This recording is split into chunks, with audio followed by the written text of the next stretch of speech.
లోకేష్ కనకరాజ్ అనే ఒక డైరెక్టర్ రీసెంట్గా లియో సినిమా తీశారు. అది సూపర్ హిట్ అయింది, ఓటీటీ కూడా వచ్చేసింది.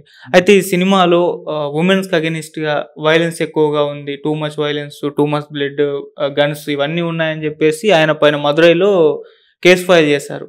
మరి అంటే దీన్ని ఏ విధంగా చూడొచ్చు అంటారు సార్? లియో చిత్రమా? నేనైతే ఆ సినిమా కూడా వినలేదు. లియో అంటేనే సింహం కదమ్మా. లియో అంటే సింహం, సింహం వేటాడుతుంది. మేబీ ఆ స్టోరీ లింకు వేటాడుతుంది. ఈ వేటాడల లోపల మరి మహిళ వేసిందా పోనీ కేసు? ఇక్కడ కూడా మళ్ళీ ఇంకా మహిళ వేయలే. మహిళ అఫెక్ట్ కావాలి కదా. సో పురుషుడు ఎఫెక్ట్ అయినాడు మహిళల తరఫున. అది రక్తపాతం ఉంది, వాయిలెన్స్ ఉంది, గన్స్ ఉన్నాయి అని చెప్పి. మరి సెన్సార్ బోర్డు ఏం చేస్తుంది? సినిమా హిట్, కలెక్షన్స్ వచ్చేసినాయి, ఇప్పుడు ఏం చేయాలంటాడు? ఆ టైంలోనే ఈ should have filed an A suit for injunction not to release the film. అంత చూశారు. చూసినప్పుడు ఒక 3 నెలలు 4 ఎన్ని రోజులు అయిందో మనకు తెలీదు, ఒక 100 రోజులు, మనకు 10 days లోపలనే వీళ్ళు పెట్టిన ఇన్వెస్ట్మెంట్కి 3 times వచ్చేస్తుంది. అన్నీ సేల్ అయిపోయినాక ఇప్పుడు వేసి ఇంకా ఫర్దర్ ఇంకో సినిమాకి పబ్లిసిటీ ఇవ్వడం లాగా కనిపిస్తుంది. బట్ ఈ షుడ్ హ్యావ్ ఛాలెంజ్డ్. అది ఇమ్మీడియట్గా సినిమా చూసిందే ఫస్ట్ షో చూడాలి, నెక్స్ట్ డేకి వేసి ఒక అర్థం ఉంది. సినిమా అంతా పాపులారిటీ అయిపోయి మహిళలు చూడాల్సిన మహిళలు చూడకూడని పిల్లలందరూ చూసేసి రక్తపాతమే మన జీవితం అని అనుకునేంతవరకు ఇప్పుడు ఆ కనకరాజుకి ఇప్పుడు లియో కనకరాజు అని ఒక పేరు ఇచ్చి ఆయన ఇంకొక గొప్ప సమాజానికి సేవకుల్లాగా చిత్రీకరించే కంప్లైంట్ కదా. కంప్లైంట్ ఏమనేసాడు? స్ప్రెడ్డింగ్ ఎనిమిటీ అగెన్స్ట్ క్లాస్ వేసాడా, లేకపోతే ఈజ్ ఎన్కరేజింగ్ వాయిలెన్స్ అనేసాడా, ఆర్ డీగ్రేడింగ్ ది ఉమెన్ని వర్కింగ్ ప్లేసెస్లో డిగ్రేడ్ చేశాడా, లేకపోతే మైసోగ్యానిస్ట్ స్టేట్మెంట్స్ అంటారు, అసలు ఆడవాళ్ళు ఎందుకు పనికిరారు అని చెప్పాడా? ఇప్పుడు ఇంత వరల్డ్లో మీటూ మూమెంట్స్ ఉన్నప్పుడు అంత డేరింగ్గా తీసుకున్నాడంటే ఈ స్త్రీమూర్తులందరూ ఏం చేస్తున్నారు? ఒక డైరెక్టర్ వీళ్ళ కళ్ళలోకి వెళ్ళి ఎలా ఎస్కేప్ అయ్యాడు. అలాంటి చిత్రం నిజంగా వాళ్ళ సెంటిమెంట్స్ అంటే ఆల్ గొప్ప గొప్ప స్టార్స్, యాక్టివిస్టులందరూ కూడా చెన్నై, తమిళనాడులో చాలామంది ఉన్నారు. వాళ్ళ దృష్టికి ఈ సినిమా రాలేదు అంటే అసలు వీళ్ళందరూ నిద్రపోతున్నారా? లేకపోతే సినిమా నిజంగానే సిట్యువేషనల్గా సందర్భానికి అనుగుణంగా రియల్ లైఫ్కి దగ్గరగా తీశాడా? మనం ఎలా చెప్తాం చెప్పు? నువ్వు ఆ సినిమా వేసి చూశాక ఈ కంప్లైంట్ ఎంతవరకు కరెక్ట్ వేసాడు, అది ఏ పోర్షన్లో నచ్చలేదు. ఆయన ఆ క్రియేటివ్ ఆస్పెక్ట్ లోపల, సమాజం లోపల ఏదో ఒక ఫ్యాసెట్ ఉంటుంది.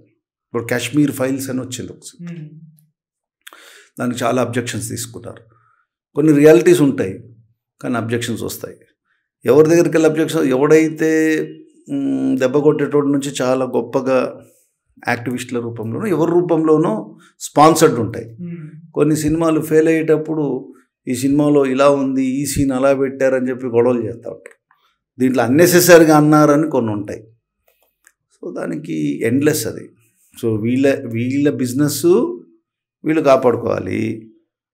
వాళ్ళ చూసే వాళ్ళకి కూడా రైట్ ఉంది టు క్రిటిసైజ్. వాళ్ళ బిజినెస్ అంటున్నారు కదా. మేము ఫిలిం ఫీల్డ్ అంటేనే చాలా సృజనాత్మకమైన ఒక బ్రెయిన్తోని మేము ఈ సమాజంలోకి వచ్చాం. మేమే మీకు ఫ్యాషన్ నేర్పిస్తాం, మీకు స్టైల్ నేర్పిస్తాం, కన్నా పున్నా అన్నీ కొత్త కొత్త ట్రెండ్స్ నేర్పించేది మేమే కదా. సో మీరందరూ ఏంటంటే మా సినిమాలు చూడండి, మేము చెప్పిన డ్రెస్సులు, మేము చూపించిన యాక్షన్స్, స్టైల్స్ నేర్చుకోండి. యూత్ అమ్మాయిలు ఉండొచ్చు, అబ్బాయిలు ఉండొచ్చు, అలా వెళ్తూ ఉండండి. 16 ఏళ్ళకి మేము వయసుకు వచ్చాము, మేము పెళ్లి చేసుకుంటాం, క్వశ్చన్ చేయొద్దు. మైనర్ రేప్ చేశాడు, క్రియేటివిటీ కదా, ఏదో నిర్భయ కేసులో అయ్యింది. మైనర్ రేప్ చేశాడు, ఏ సర్కమ్స్టెన్సెస్లో రేప్ చేశాడు అనేది పబ్లిక్ తెలుసుకోవాలి. డ్రగ్స్ తీసుకున్నాడు, అతను హర్ట్ అయ్యాడు, డ్రగ్స్ తీసుకుంటున్నాడు, స్టాచ్యుటరీ వార్నింగ్ వస్తుంది, సిగరెట్ స్మోకింగ్ ఈజ్ ఇంజూరియస్. కానీ మనం క్రియేటివిటీ తప్పించుకోవచ్చు. పబ్ లోపల హీరోయిన్ రే అని ఒక పాట పెట్టి ఒక పబ్ కల్చర్ లోపల హీరోయిన్ హీరో వాళ్ళు వీళ్ళు గ్లాసులు పెట్టి అనాలి. క్రియేటివిటీ. మనం ఏం అనలేము. డైరెక్టర్స్, ప్రొడ్యూసర్ చెప్తాడు, కోట్ల రూపాయల ఇన్వెస్ట్మెంట్ జరుగుతుంది. ఆ డైరెక్టరు, ఆ హీరోయిన్స్ వచ్చేసి ఒక్కొక్క ఫీలింగ్స్ సడన్గా ఆమెకి ఎంగేజ్మెంట్ ఫిక్స్ అవుతుంది, కానీ లవరు రావట్లేదు. ఈమె కోపం వచ్చి అక్కడ డ్రింక్స్ పెట్టాడు డాడీ వాళ్ళు. కోపం వచ్చి హీరోయిన్ 4 బాటిల్ తాగుతుంది.